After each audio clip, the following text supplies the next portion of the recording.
Press తోటి మాట్లాడబోయే ముందుగా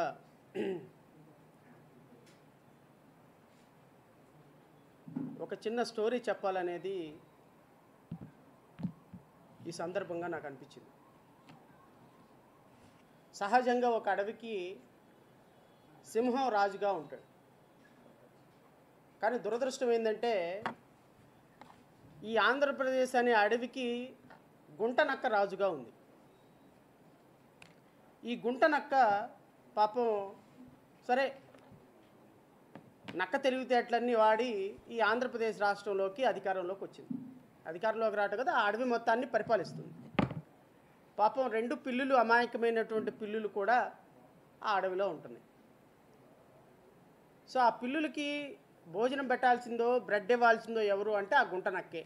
ఎందుకంటే అడవిలో ఉన్న జంతువులన్నీ కూడా సంపాదించిందంతా తీసుకొచ్చి అక్కడ పెడితే ఆ గుంటనక్క రాజు హోదాలో అన్ని జంతువులకి కొద్దిగా పెట్టేటువంటి బాధ్యత ఆ గుంటనక్కదే.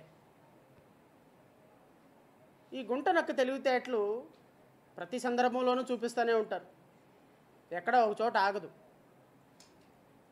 ఏదో ఒక సందర్భంలో ఈ పిల్లులు, నేను గుంటనక్కను కదా, ఈ పిల్లులు ఈ అడవికి రాజు అవుతుందేమో అని చెప్పేసి ఈ పిల్లుల మధ్య గొడవ పెట్టాలని గుంటనక్క అనుకుని ఒక పిల్లిని పిలిచింది.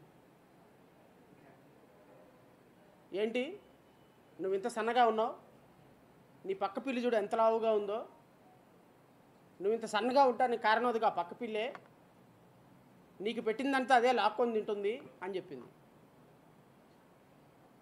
అసలు వాస్తవంగా భోజనం పెట్టాల్సింది ఎవరు? ఆ గుంటనక్కే. ఈ గుంటనక్క చెప్పినటువంటి మాటలకి పిల్లుల మధ్య గొడవ వచ్చేసింది. ఇప్పుడు గుంటనక్క యొక్క పరిస్థితి ఏంటి అంటే,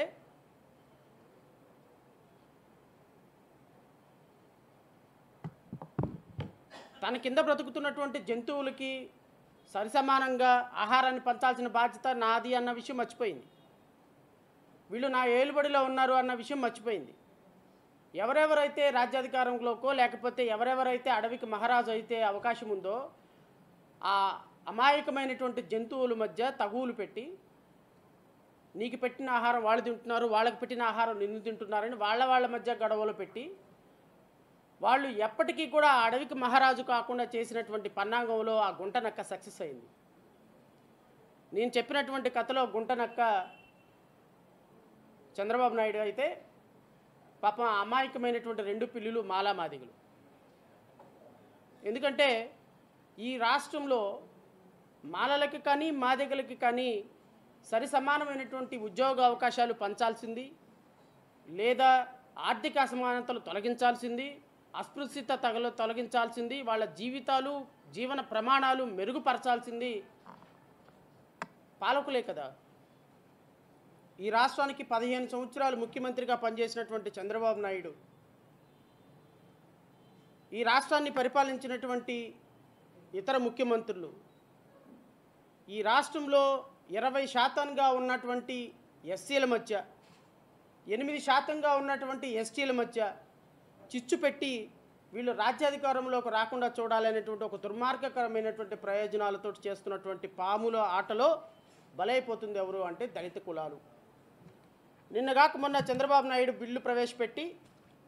బిల్లు ప్రవేశపెట్టినప్పుడు మాట్లాడినటువంటి అబద్ధపు మాటలు, అన్యాయపు మాటలు, దురదృష్టకరమైన మాటలు అన్నీ కూడా రాష్ట్ర ప్రజల దృష్టికి తీసుకురావాల్సినటువంటి బాధ్యత మా మీద ఉంది. కాబట్టి ఖచ్చితంగా ఒక రాజకీయ పార్టీగా, జేబీఎంరావు భారత పార్టీగా చంద్రబాబు నాయుడు ప్రభుత్వం తీసుకున్నటువంటి నిర్ణయం, ఎందుకంటే నో డౌట్ ఈ ఎస్సీ వర్గీకరణకి ఆద్యుడు, మాదిగ కులాలు జీవితమంతా ఎప్పటికీ కూడా రాజ్యాధికారంలోకి రాకుండా శాశ్వతంగా సమాధి కట్టినటువంటి దుర్మార్గుడు చంద్రబాబు నాయుడే, నో డౌట్ అబౌట్ ఇట్.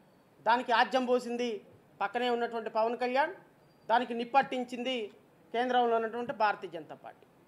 నేను చాలా సూటిగా స్పష్టంగా మీ ద్వారా రాష్ట్ర ప్రజలందరినీ, మరి ముఖ్యంగా దళిత సామాజిక వర్గాన్ని, దళిత ప్రజల్ని నేను కోరుతున్నా, దీని వెనుకున్నటువంటి కుట్రని అర్థం చేసుకోమని కోరుతున్నా. ఈ దేశంలో రమారమి 140 కోట్ల మందిలో 2011 సెన్సస్ ప్రకారంగా 40 కోట్ల మంది దళిత బిడ్డలు ఉన్నారు. 40 కోట్ల మంది దళిత బిడ్డల్లో రమారమి దేశ జనాభాలో 23.5% ఆక్యుపై చేసుకున్నటువంటిది దళిత జనాభా. ఈరోజు కాకపోతే ఏరో ఒక రోజు ఏకతాటి మీదకు వచ్చే ప్రమాదం ఉందన్నటువంటి విషయాన్ని నరేంద్ర మోడీ ముందే గమనించాడు. దానికి చంద్రబాబు నాయుడు ఆజ్యం పోశాడన్న విషయం దళిత సమాజం తెలుసుకోవాలి.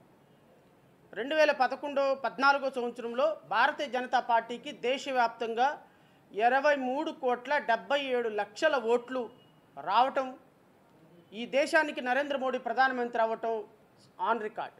అంటే భారతీయ జనతా పార్టీకి 23 కోట్ల ఓట్లు వస్తే ఈ దేశంలో ప్రధానమంత్రి అయ్యారు.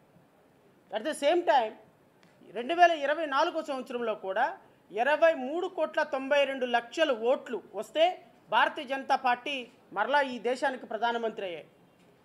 ఓవరాల్గా భారతదేశ జనాభాలో 23 కోట్లు రమారమీగా ఓట్లు వస్తే ఆ పార్టీ ప్రధానమంత్రి అవుతున్న సందర్భంలో ఏదో ఒక సందర్భంలో ఈ దేశంలో దళిత జనాభా 40 కోట్ల మంది ఏకమైతే, 40 కోట్ల మంది ఏకమైతే అది 2024, 2029, 2033, 2038, 2042 ఎప్పుడైనా కానీ రాబోయే 10-20 సంవత్సరాల్లో దళిత సమాజం ఏకమైతే 40 కోట్ల మంది ఉన్నటువంటి జనాభా 60 కోట్లు అయితే ఖచ్చితంగా వీళ్ళకి రావాల్సినటువంటి పర్సంటేజ్ ఓట్లతో ఒక రాజకీయ వ్యవస్థ ఏర్పడితే భారతదేశ వ్యాప్తంగా భారతీయ జనతా పార్టీ కొట్టుకుపోతుంది అన్నటువంటి ఒక దుర్బుద్ధితోటి 40 కోట్లుగా ఈ దేశంలో ఉన్నటువంటి దళిత సమాజాన్ని 400 గ్రూపులుగా విభజించి అత్యంత దురదృష్టకరమైనటువంటి తీర్పుని భారతీయ సుప్రీంకోర్టు చేత ఇప్పించినటువంటి ఘనత దుర్మార్గుడు, నీచుడు, ఇంకా ప్రధానమంత్రిని కూడా